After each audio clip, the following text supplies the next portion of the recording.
On Sunday night, this upcoming Sunday night, begins a little-known Jewish holiday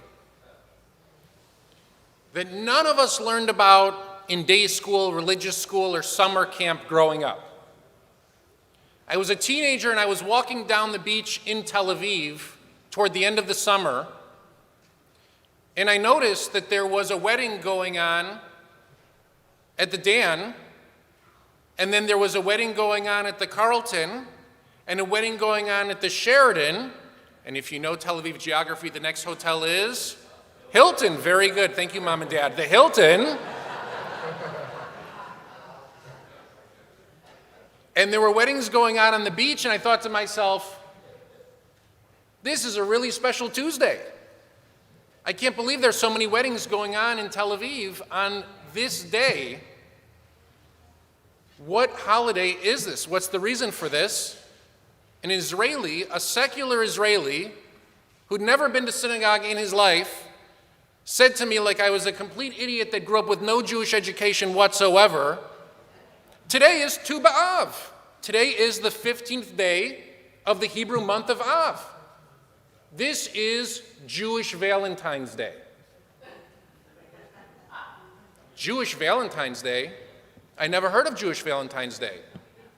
And then I started going to rabbinical school, and there it is at the end of Masechet Ta'anit, at the end of the tractate about fasting.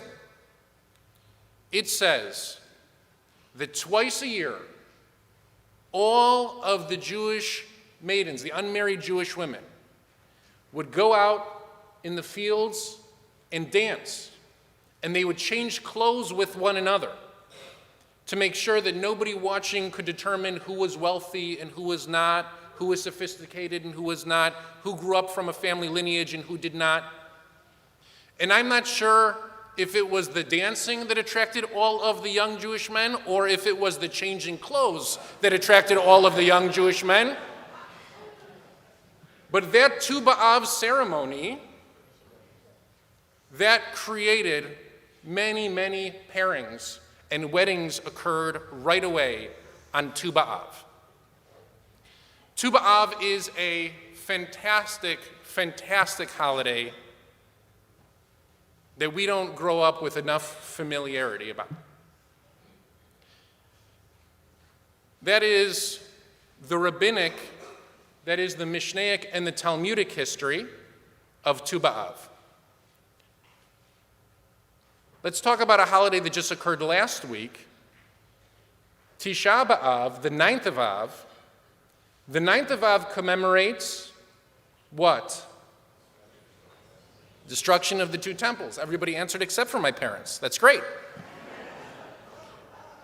Destruction of both temples, which means that the Babylonians in 586 BCE destroyed the temple in Jerusalem on the same exact day that the Romans selected in 70 of the Common Era, and so many other Jewish tragedies have occurred throughout history.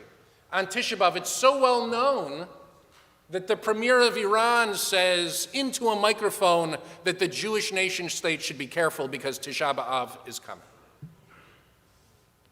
Tisha B'Av is a day of death and destruction in the Jewish year. That is not our first understanding of the first tragedy of Tisha B'Av did not occur in 586 before the Common Era. The rabbis tell us a midrash that the first tragedy that occurred on Tisha B'Av, the reason that became the day of death and destruction for the Jewish people is because it is the day that the spies returned from the land of Israel.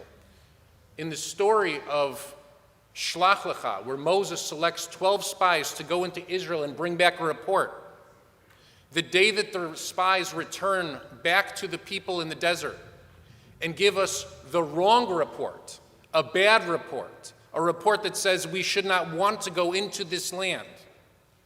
And God says to Moses, that's it, I've had enough, I'm going to destroy this entire people, and we'll start again with you. And Moses says, that's a terrible idea. Let's not destroy the entire people. And God says, fine.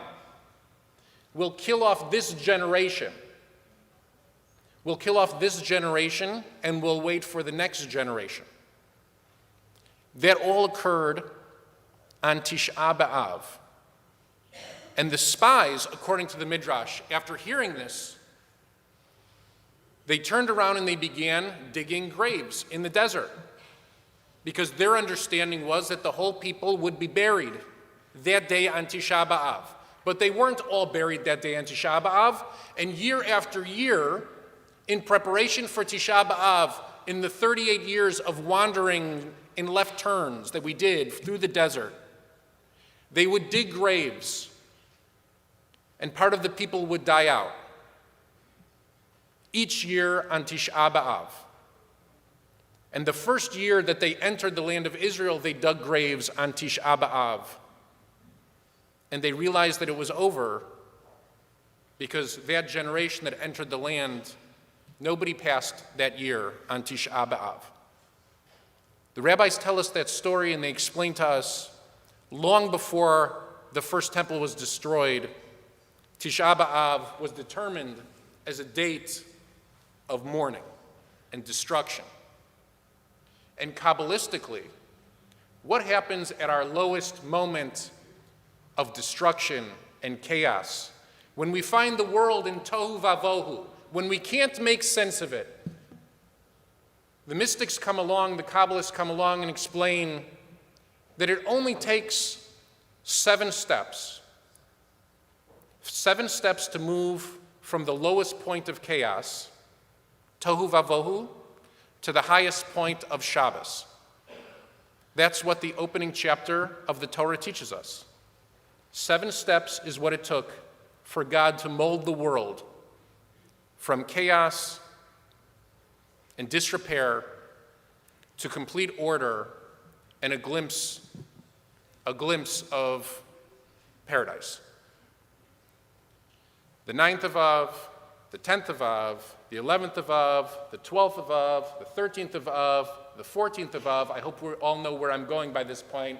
The 15th of Av is the 7th step for the Jewish people. Tu B'Av is the answer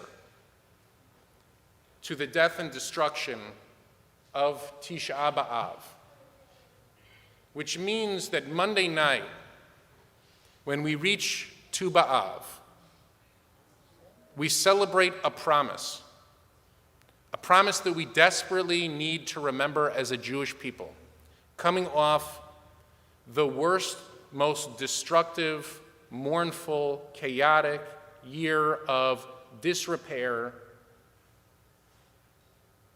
since the Second World War. We have to remember that hope and optimism and love is always just around the corner. We have the ability to move ourselves off of Tisha B'Av to Tu B'Av. We have the ability to commit ourselves to a perspective of optimism and hope and love, because in Tu B'Av, in the coupling and the dancing of young people, there is a promise of Jewish future. And in so many ways, that is what we're celebrating this morning on the Bima. We're celebrating the promise of a Jewish young man that all of us are hoping to grow up into the leader that we know that he can be, into the voice that we desperately need, into the light, as Tamar said, that the Jewish world is hoping for right now. Monday night begins the tikkun of Tisha B'Av.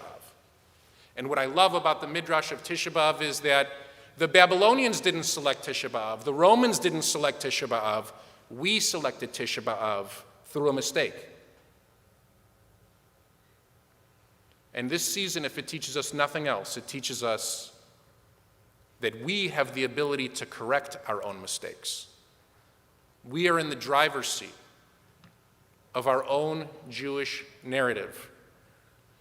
We have the ability to prepare for ourselves, to lay before ourselves a promising, optimistic, positive Jewish future. Early, happy Tisha B'Av.